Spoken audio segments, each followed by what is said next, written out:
Pagkay nangin amon ite Rizo sale Nang adingin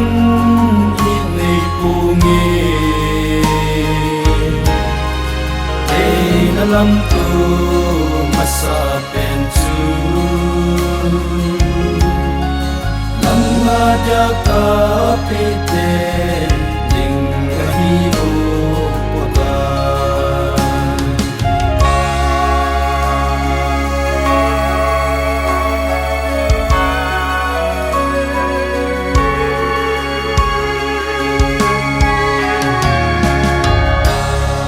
Kaden kasamuni sulung imbese Pagkaya ka natutitsa Walau tila kahit ako Lungging hiin hepa Zehubazai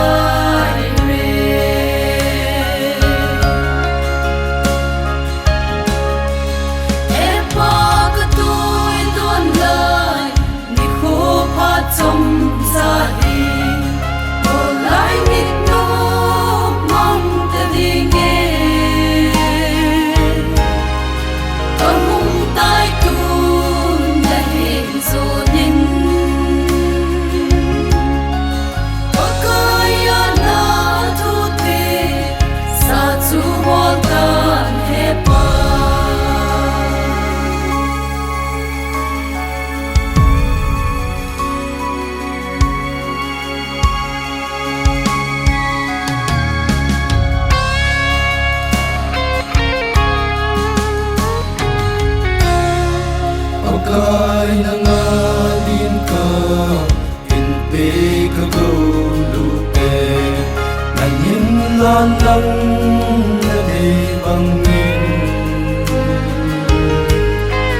Ovan agaw ting kangayin Nang tingin ka gado Uy naban gamdo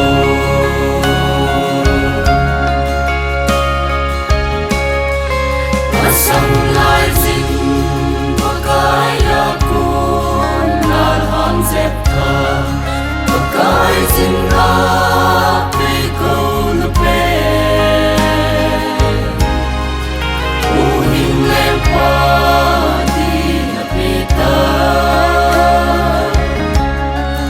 Nang zong kinay to pa